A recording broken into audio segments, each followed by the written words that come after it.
भाजपा में बदलाव का दौर है। इस समय कई नए चेहरों को आगे बढ़ाने का पार्टी ने काम किया है। जैसे बिहार में नितिन नवीन, अचानक उनको पीडब्ल्यूडी मंत्रालय से कार्यकारी अध्यक्ष बना दिया गया। इससे पार्टी के कई दिग्गज नेता हैरत में हैं। बरेली में भी एक युवा चेहरा जो जनता में लगातार लोकप्रिय हो रहा है, तो भारत सरकार ने और भाजपा ने संगठन और सरकार में आगे बढ़ाया है, और वो चेहरा है दक्ष शर्मा पाराशर। इस नाम से अब बरेली ही नहीं, यूपी और केंद्र तक कोई अनजान नहीं है।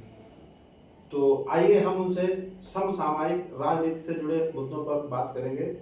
दक्ष शर्मा पाराशर इस समय केंद्रीय आयुष मंत्रालय में हिंदी सलाहकार कमेटी के सदस्य हैं और हाफिड के वाइस चेयरमैन हैं।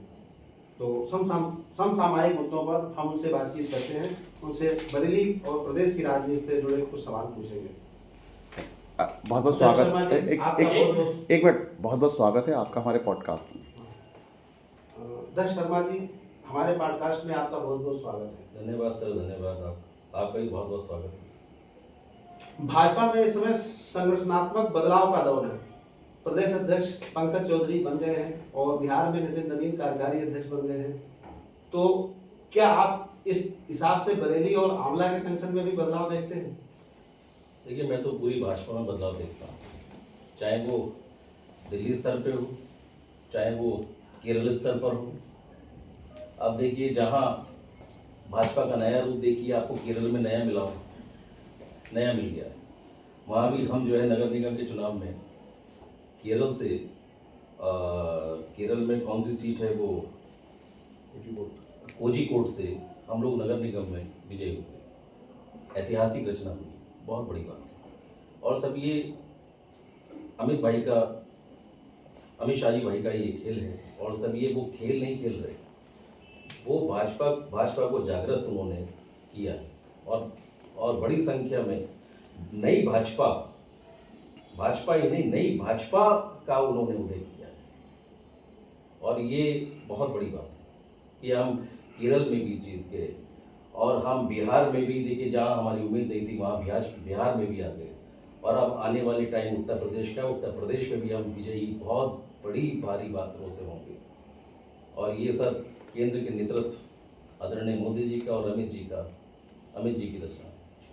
अच्छा, बरेली के संगठन के बदलाव में जैसे वर्तमान में जिला अध्यक्ष है या महानगर अध्यक्ष है या आंवला जिला अध्यक्ष है, तो नया प्रदेश अध्यक्ष बनने के बाद क्या आपको लगता है कि इनमें भी संगठन में बदला जा सकता है, कोई नया चेहरा सामने आ सकता है? अब देखिए सुधाकर भाई, जब आपने जिक्र छेड़ा है इस बात का कि आंवला बरेली, अब देखिए स्वाभाविक सी बात है, अगर भाई जिस प्रकार से नई भाजपा का उदय हुआ है उसी प्रकार से वो बरेली के अंदर भाई प्रदेश में नई भाजपा, प्रदेश में नया प्रदेश अध्यक्ष, तो हो सकता है कि इन जिलों में भी जो है नई भाजपा का उदय हो। लेकिन भाई मेन काम भाजपा संगठन जो है, संगठन का वर्क करना है। ये लोग संगठन में वर्क अच्छा करेंगे तो हो सकता है, पता नहीं, ये तो जो है ऊपर का निर्णय है क्या होना है क्या नहीं, लेकिन हो सकता है। लेकिन बदलाव तो जहाँ तक उम्मीद है संभव है ही है, और होना भी चाहिए। अगर पार्टी के साथ साथ ये लोग जो है मिलकर काम करते हैं तो भी अब यही रहेंगे। और नहीं तो जो है पार्टी तो जो है समसामयिक विषयों पे क्या, पार्टी तो हर तरीके से वो हर किसी को साथ में लेके चलना चाहती है। अच्छा, हम बरेली की राजनीति पर थोड़ा ज्यादा फोकस करना चाहेंगे। बरेली में एक समय राजनीति दो धुरी पर घूमती थी, एक भारत सेवा ट्रस्ट, एक काली गाड़ी के नाम से। अब ये दोनों धुरे लगभग रिटायरमेंट की ओर है और जो सक्रिय राजनीति है उससे दूर है।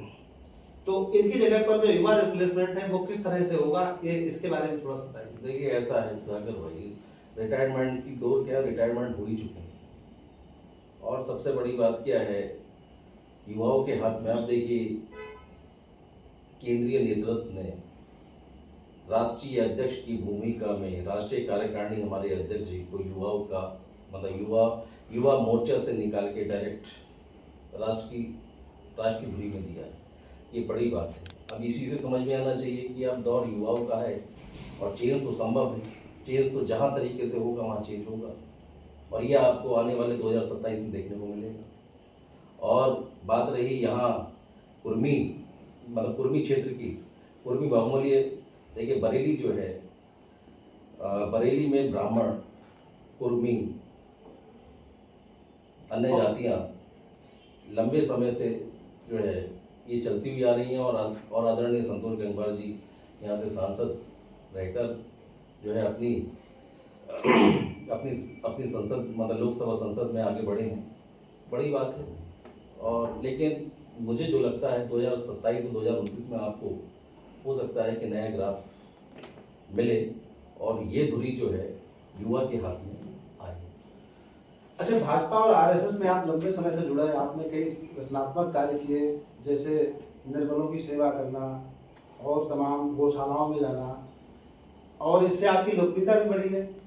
तो इसको देखते हुए भारत सरकार ने आपको आगे बढ़ाया और केंद्र सरकार में आयुष मंत्रालय में आपको जिम्मेदारी दी और तमाम जिम्मेदारियां भी देने की चर्चा है शहर में। तो इससे स्थानीय स्तर पर कुछ भाजपा के बड़े नेता या छुटभइये टाइप के नेता भी परेशान हैं, तो इसके बारे में कुछ आपके विचार?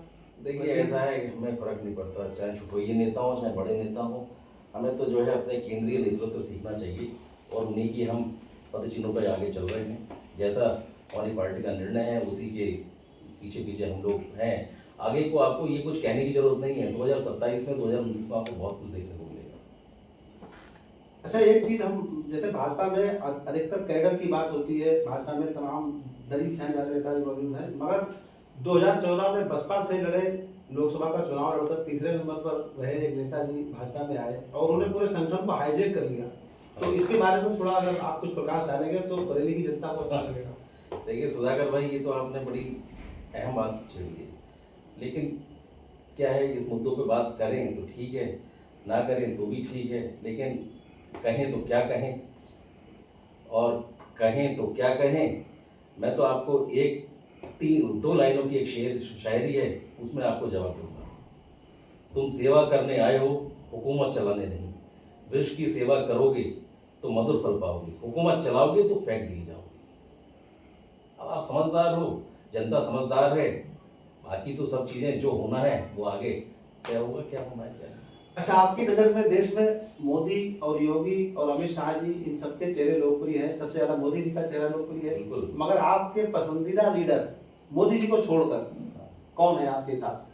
अमित भाई शाह जी हैं, अमित भाई हैं, और अमित भाई जी को मैं अपना लीडर मैं मानता हूँ। उन्हीं के नेतृत्व में, उन्हीं के पद चिन्हों पर ही मैं मतलब जिस प्रकार से जो है उनकी छाया के रूप में भी, अगर आपको पद चिन्ह के बीच में भी और रेत का छोटा तिनके के रूप में भी काम करने को मिले तो आपको करना चाहिए। मैं तो अपना सौभाग्य समझूंगा, ये भगवान की असीम कृपा समझूंगा, और भगवान का एक ऐसी कृपा समझूंगा कि ईश्वर की कृपा की उनके चरणों की धूल भी मुझे मिल जाए तो मैं तो अपने आप को सौभाग्यशाली समझूंगा।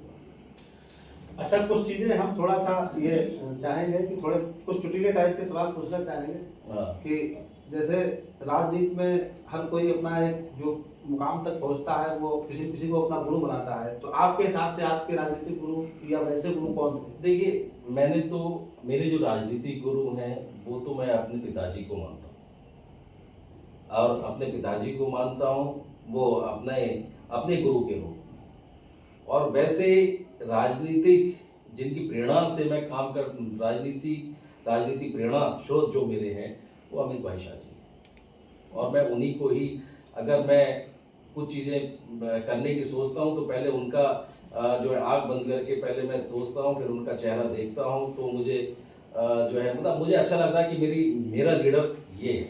मेरा लीडर के सामने मतलब कुछ तो, और जैसे ही मैं चेहरा देखता हूँ तो ऑटोमेटिकली मेरे मन के अंदर कुछ चीज़ें अपने आप आ जाती हैं, पॉजिटिवली आ जाती हैं, तो उनका चेहरा ही हमारे लिए बड़ा पॉजिटिव है। बाकी तो ईश्वर जो है सब अच्छा है, और आपको बहुत चीज़ें कहने की जरूरत है। 2027 में आपको खुद देखने को मिलेगा सुधाकर भाई। अच्छा, 2027 में अगर भाजपा ने आपको कैंट या शहर या बिजली क्षेत्र से विधानसभा चुनाव लड़ने का मौका दिया तो इसे आप किस रूप में लेंगे? देखिए ऐसा विधानसभा की बात करें, मेरा ऐसा देखिए विधानसभा मैं आपको बताऊं, विधानसभा देखिए मैं नेता तो हूँ नहीं साहब, आपको फिर बताऊँ मैं नेता ना मैं नेता हूँ। देखिए पार्टी का जो निर्णय होगा वो तो मैं उसके रूप में रहूँगा। मुझे कोई चुनाव किया है कि मैं कोई नेता नहीं हूँ, मैं तो भाई के रूप में हूँ, भाई के रूप में काम करूँगा। जो पार्टी आगे बढ़ाएगी उसी में जो है जो पार्टी जो है निर्देश देगी उस पर काम करूँगा। अच्छा, ये मैं कहना चाह रहा हूँ कि शहर के लोग ये भी, जैसे आप खाने पीने के बताते हैं बहुत शौकीन है, जी। तो खाने में आपको क्या पसंद है उस हिसाब से? देखिए खाने में, देखिए सुधाकर भाई, हम देहाती आदमी हैं। हम लोग तो ठंड का सीजन आ जाए तो चावल की रोटी है, चटनी है, मिर्च की चटनी है घी लगा के, या हम तो जो है मलका मसूर की दाल है, चावल है, अरहर की दाल है, इन चीज़ों के शौकीन है हम लोग। ज़्यादा अटपइये लोग नहीं है, तो बहुत देहाती आदमी, तो छोटे आदमी हैं। और यहाँ हमें पता लगता है तो बहुत बड़े बड़े व्यक्ति हैं, हम तो बहुत छोटे लेवल के व्यक्ति हैं। हम तो दाल चावल रोटी पसंद करते हैं, वही खाते हैं। अच्छा, अपनी स्टूडेंट लाइफ में कोई ऐसी घटना सुनाइए जो कोई शरारत भरी टाइप की हो, जैसे आपने अपने किसी दोस्त से कोई ऐसी हरकत कर दी हो जो देखिए मैं शरारत भरी क्या, मैं आपको बताता हूँ सुधाकर भाई। क्या हुआ, मैंने 10+2 किया। उसके बाद में मैंने इंटरनेशनल मैरीटाइम एकेडमी से as a cadet merchant navy मैंने ज्वाइन किया। और ज्वाइन करने के बाद में मैं एक्चुअली क्या है, लगभग काफ़ी कंट्रियों की मैंने यात्राएं की as a merchant navy by ship. और फिर साइन ऑफ मेरा एक, जब मैंने पहली ज्वाइनिंग की थी तो पहली ज्वाइनिंग मेरी सीरिया के तारतूस पोर्ट पे हुई थी। और उसके बाद में जो मेरा साइन ऑफ हुआ था वो टर्की के अंटालिया पोर्ट पड़ता है, तो अंटालिया पोर्ट से हुआ था। और मैं इस्तांबुल से मेरी फ्लाइट थी। तो मैं अपनी लाइफ में फर्स्ट टाइम जो मैं फ्लाइट में बैठा, तो जब मैं ज्वाइनिंग करने के लिए जा रहा था तब मैं फर्स्ट टाइम, वो कंपनी ने ही हमें सीरिया में दिया था टिकट, तो मैं पहली बार वहीं फर्स्ट टाइम फ्लाइट पर बैठा। ये 2004 की बात है, 2004, हाँ 2004 या 3 की। तो मैंने उस समय देखा कि वहाँ की फ्लाइट में खाने को मिलता है नहीं मिलता, क्योंकि हमारे परिवार में, तो हम तो टीचर के लड़के हैं, हमारे परिवार में कभी कोई फ्लाइट में बैठा नहीं, हमें पता नहीं कि खाना मिलता भी या नहीं मिलता है। तो हमारी मम्मी जी ने पराठे हमें मतलब रख दिए थे, पराठे और एक थोड़ी सब्जी, तो वो चेक होता है वो, तो मैं तो फ्लाइट में वही लेकर गया था। लेकिन मुझे बाद में पता लगा कि वहाँ पे खाने को मिलता है, मुझे समझ में नहीं आ रहा है कि इनसे मांगना चाहिए नहीं मांगना चाहिए। तो शरारती क्या है, मैंने फिर कोशिश की, मैंने बुलाया और फिर मैंने कोशिश की कि क्या हो सकता है क्या नहीं। तो उन्होंने कहा सर आपका ये आपको अभी थोड़ा बैठिए, बैठने के बाद में आपको खाना वो सब जो भी उनका वो होता है वो मिलेगा, मील्स वगैरह जो मिलता है। और वहाँ हमें मील्स वगैरह सब जो है देखने को मिला। हमारी पहली यात्रा तब थी। तो शरारतीपन क्या है सर, ये चीज़ें हैं, छोटी छोटी चीज़ें चलती रहें जीवन की, और कुछ चीज़ें याद आती हैं, कुछ चीज़ें यादों के साथ में जो है चली जाती हैं, लेकिन अच्छा रहा सब। अच्छा, बरेली की राजनीति में अब मेरे हिसाब से युवाओं का दौर चल निकला है। कई युवाओं को राष्ट्रीय प्रदेश स्तर के अलावा मुझे लगता है बरेली में भाजपा काफी संख्या में युवाओं को चांस देगी। बिल्कुल देगी।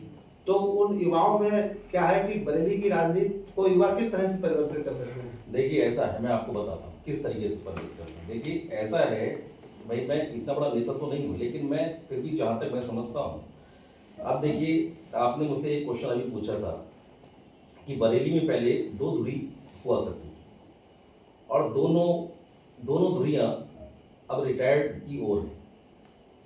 अब जो भी है रिटायर्ड की ओर है, रिटायर्ड हो चुके हैं, वो तो खैर मुझे जानकारी नहीं है मेरे ज़्यादा। लेकिन 2027 या 29 में आपको हर तरीके से नए दौर, नए मौके के अनुसार आपको देखने को मिलेगा। ऐसा नहीं है कि कुर्मियों में यहाँ युवा चेहरे नहीं हैं, कुर्मियों में भी बड़े युवा चेहरे हैं। अब मैं आपको एक बताता हूँ, एक यहाँ वरिष्ठ भाजपा लीडर बरेली के अंदर, देखिए इतनी छोटी एज में मैं बात करता हूँ। देखिए मैं अपने मित्र के नाते बात नहीं कर रहा, वैसे भी योग्यता के अनुसार बात कर रहा हूँ कि डॉक्टर नरेंद्र गंगवार हैं, बरेली जिले से रहते हैं, बहेड़ी से बिलोंग करते हैं, और होम्योपैथी में उन्होंने मध्य प्रदेश से अपना कैरियर स्टार्ट किया। वो अपना डॉक्टरी करने के लिए आए, विश्व हिंदू परिषद में उन्होंने सेवा दी, फिर विभाग मंत्री बने, केंद्रीय विश्व हिंदू परिषद की बॉडी के केंद्रीय सदस्य रहे।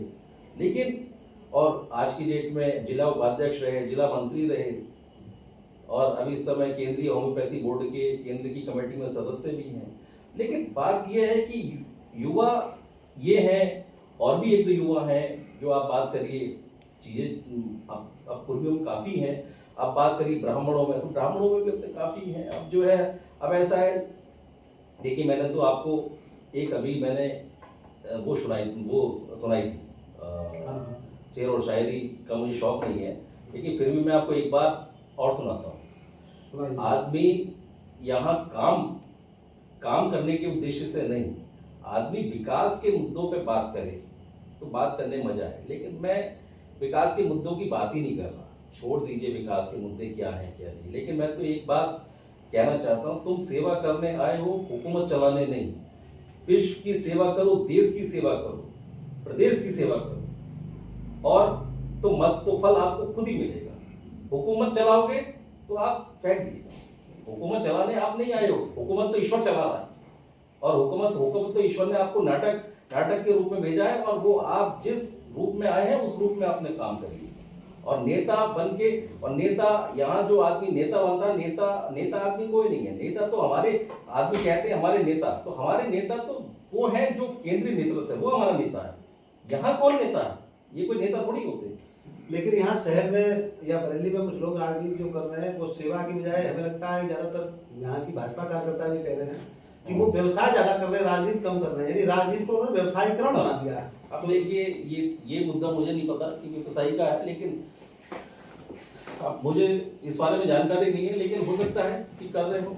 लेकिन अब वो जैसा, अब कहा नहीं है, अब राजनीति को कोई किस रूप में देखना चाह रहा है। एक नहीं है, जैसा रूप रहा जिस जन का वैसा रूप हुआ मेरे मन का। अब पता नहीं, अगर वो राजनीति को धंधे के रूप में देख रहे हैं तो वो धंधा करेंगे कुछ राजनीतिक लोग, और राजनीतिक लोग कुछ विकास के रूप में देख रहे हैं तो वो विकास के रूप में काम आएंगे, ठीक है। और कुछ जो है क्या बोलते हैं, देश की सेवा के लिए लग रहे हैं तो वो देश की सेवा करेंगे। अब हमारे अमित भाई शाह जी है, मोदी जी, आदरणीय मोदी जी है, उन्होंने पूरा टेक ओवर, मतलब उन्होंने जो है पूरा देश को, जो कांग्रेस के टाइम का देश है और आज के टाइम का देश पूरा चेंज कर दिया है। अब ये बड़ी बात है साहब, आदमी कभी सोच भी नहीं सकता था 50 सालों में कि ऐसे भी दो महापुरुष आएंगे इस देश के अंदर, जो कि पूरी भाजपा पूरे देश को चेंज करेंगे। ये बात बताइए, ये इस देश में जन्म इन ऐसे महापुरुषों का हुआ, यही बहुत बड़ी बात है साहब। मैं तो अब देखिए, मैं तो ये कहता हूँ कि भगवान क्या होता है, यही जीते जागते भगवान है भाई साहब। मैं तो इस रूप में देख रहा हूँ, क्योंकि जीते इन्होंने पूरा सब चीजें भाई साहब सब चेंज कर दिया है। नहीं, मोदी और योगी जी के नाम पर तो किसी को कोई शक भी नहीं है, और वो काम भी कर रहे हैं सब। ये बात देश की जनता, प्रदेश की जनता, शहर की जनता भी मानती है। मगर क्या है कि ट्रिपल इंजन की सरकार है भाजपा की, तो मोदी और योगी जी के या अमित शाह जी के नाम पे ही लोग वोट देते हैं अधिकांश। भाई लोकल चेहरों को तो कोई देखता ही नहीं है चुनाव में, खाली वो कहते हैं मोदी जी के नाम पे वोट डाल गया है। लेकिन इधर क्या है कि शहर में अब 8 साल 10 साल हो गए, बरेली स्मार्ट सिटी में है, तो आपके हिसाब से क्या बरेली स्मार्ट सिटी बन गया? देखिए भाई साहब, जिस प्रकार से बरेली स्मार्ट सिटी बना है, उसी प्रकार से जो है, जो स्मार्ट सिटी के अंदर घुसे वरिष्ठ लोग हैं वो भी स्मार्ट होने चाहिए, और वो खुद ही स्मार्ट हो रहे हैं। अब क्या कहे क्या नहीं, मैंने आपको फिर से मैं तीसरी बार दोहराऊंगा, कोई फायदा नहीं है, वही चीजें मैं कहूँगा, वही चीजें। देखिए, आदमी का जैसा मन है उसी प्रकार से वो काम करेगा। इसे विकास की ओर ले रहा है, इसे वो किस टाइप से ले रहा है, क्या उसके मन में चल रहा है, क्या नहीं चल रहा है। आदमी धंधे के रूप में ले रहा तो धंधा करेगा, आदमी विकास के रूप में लेगा विकास करेगा, और आदमी भैया अपने देश की सेवा के रूप में लेगा तो सेवा करेगा, प्रदेश की सेवा।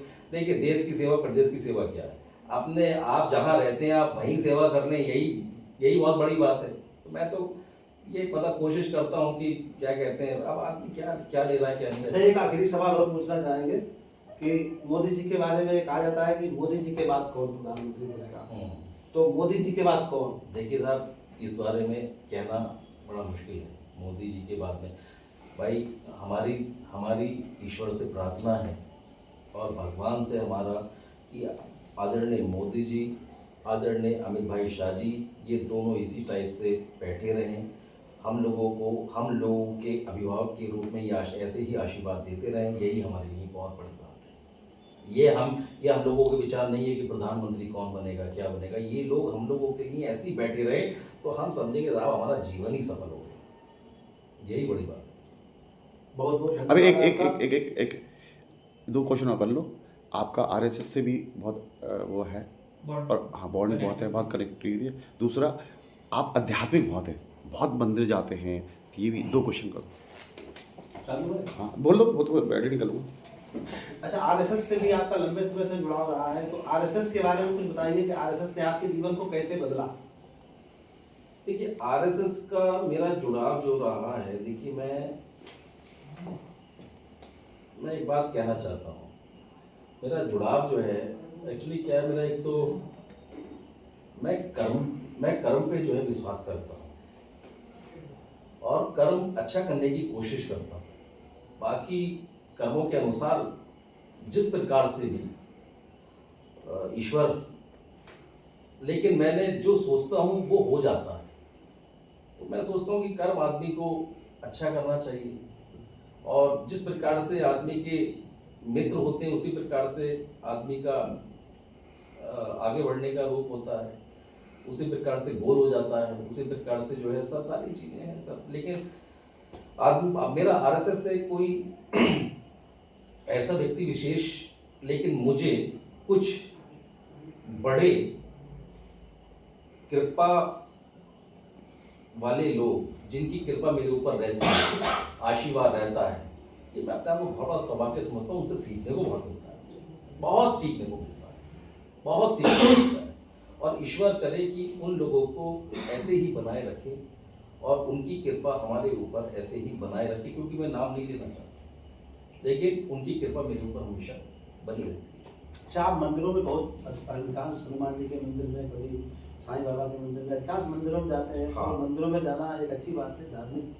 तो इससे आध्यात्मिकता के क्षेत्र में आपको किसने प्रेरित किया, मतलब कैसे आध्यात्मिक जुड़ाव? देखिए साहब, हमने जिस कुल में जन्म लिया है, ब्राह्मण परिवार से आते हैं, तो हमें ये लगता है कि हम सभी को अध्यात्म के रूप में जाना चाहिए। और हमने तो ब्राह्मण कुल में जन्म लिया, तो हमारा तो साहब काम ही जो है मतलब जनेऊधारी ब्राह्मण है, तो हम लोगों का तो काम ही ये है कि पूजा पाठ करना। अब लोग जो है इस चीज़ को शर्माते हैं, नहीं भाई, हम लोग तो अध्यात्म से जुड़े हैं, ब्राह्मण फैमिली में जन्म लिया है, पूजा पाठी लोग हैं और टीचर फैमिली से बिलोंग करते हैं, तो अध्यात्म से हमारा पुराना नाता है और सात्विक विचारों के हैं। दाल रोटी में हम लोगों को मज़ा आता है। बाकी तो ईश्वर प्रभु कृपा रहती है, बाकी सब चीज़ें जो भी है। चलिए, हमारे पॉडकास्ट में आने के लिए बहुत बहुत धन्यवाद। नहीं बहुत आपके बहुत धन्यवाद। हमारे पॉडकास्ट में आपका बहुत बहुत धन्यवाद। ऐसे ही हम आपसे लगातार बात करते रहेंगे। एक मैसेज कर दो। हाँ 1 2 3। हाँ, हमारे पॉडकास्ट में आने के लिए बहुत बहुत धन्यवाद। हम आगे भी समसामयिक और राजनीति से जुड़े मुद्दों पर आपसे बात करते रहेंगे। अरे बिल्कुल, आपके बहुत बहुत धन्यवाद। नमस्कार।